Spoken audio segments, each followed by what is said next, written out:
and the endless suffering being caused to the Palestinian people, young and old, by this illegal and brutal occupation at the hands of the Israeli occupying forces and extremist Israeli settlers. Failure to justly resolve the Palestine question, the crux of the Arab-Israeli conflict, has brought us to several regrettable milestones in this year. The 50th year of the Israeli occupation of the West Bank, including East Jerusalem and the Gaza Strip and other Arab territories in June of 1967.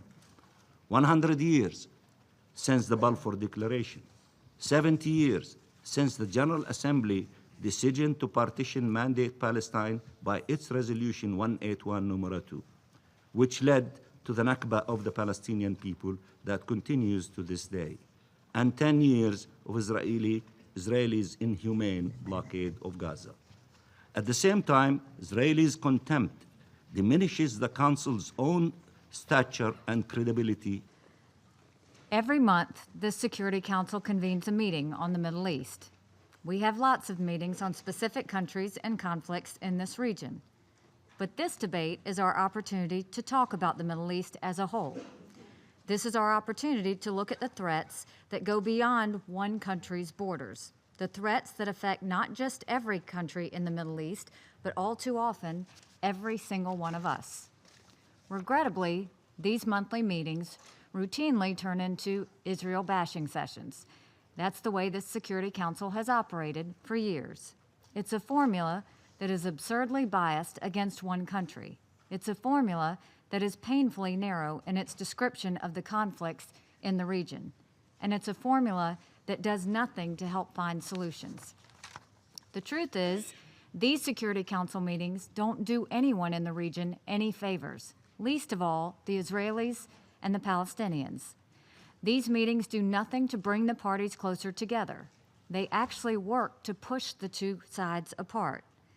The United States firmly believes that peace is possible between Israel and the Palestinians, and we are actively working toward that goal. Peace will only come from direct negotiations, not from one-sided Security Council meetings and one-sided resolutions. These biased discussions on the Middle East also impose a real cost. Threats are evolving and do not fit neatly within borders. By limiting itself, the Council ignores the pressing threats that are right in front of us. We should be asking these monthly Middle East sessions to talk about the factors that cause conflict across the region. I thank Nikolai for his remarks today and the fact that he went beyond the usual Israel bashing and touched on the border issues plaguing the region. I will do the same, and I encourage other countries to do the same as well. By breaking out of old, familiar, counterproductive patterns, we might actually achieve something valuable. If we are speaking honestly about conflict in the Middle East, we need to start with the chief culprit, Iran and its partner militia, Hezbollah. Iran and Hezbollah conspire together to destabilize the Middle East, and their actions are expanding. For decades, they have committed terrorist acts across the region. Today, they prop up Bashar al-Assad's brutality, fighting alongside his forces, adding to the killing of thousands of civilians and the misery of millions of refugees. They train deadly militias in Iraq and arm Houthi militants in Yemen. While this council has paid too little attention to this growing menace, the United States will not. We're going to speak up about Iran and Hezbollah, and we're going to act against their lawlessness. In Lebanon, Hezbollah, a terrorist organization, uses towns to shield its arsenals of tens of thousands of illegal rockets.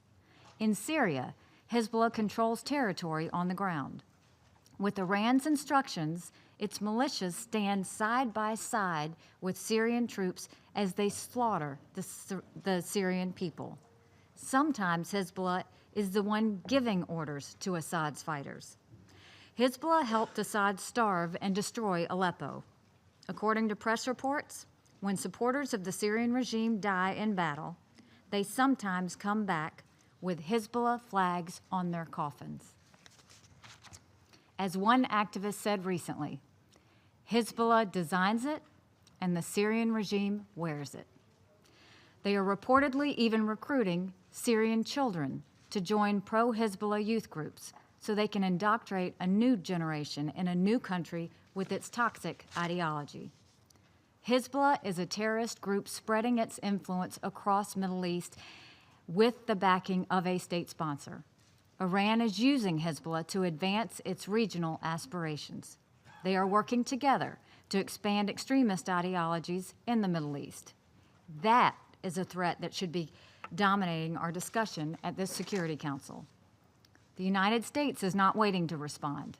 We have imposed targeted sanctions on Iran's Islamic Revolutionary Guard and its Ministry of Intelligence for their support of the Assad regime. We recently designated for sanctions members of Iranian-backed terrorist organizations in Bahrain. Iran remains a designated state sponsor of terror, and we continue to enforce all sanctions related to Iran's support for terrorism and destabilizing activities in the region. The United States will work even harder with our partners and allies to disrupt Iran's support for militant and terrorist groups. All UN member states must live up to their obligations. Iran's ballistic missile tests defy Security Council resolutions and further undermine the stability in the region. We call on all states to fully implement Resolution 2231, which bans the transfer of weapons to and from Iran, as well as the arms embargoes against the Houthis in Resolution 2216 and for Lebanon in Resolution 1701. The United States will work closely with our partners to document and address any actions that violate these resolutions. We must take a stand against Iran and Hezbollah's illegal and dangerous behavior. How one chooses to spend one's time is an indication of one's priorities. The same is true for the United Nations Security Council. The Israel-Palestinian issue is an important one, deserving of attention. But that is one issue that surely has no lack of attention around here. The incredibly destructive nature of Iranian and Hezbollah activities throughout the Middle East demands much more of our attention. It should become this Council's priority in the region. I thank you.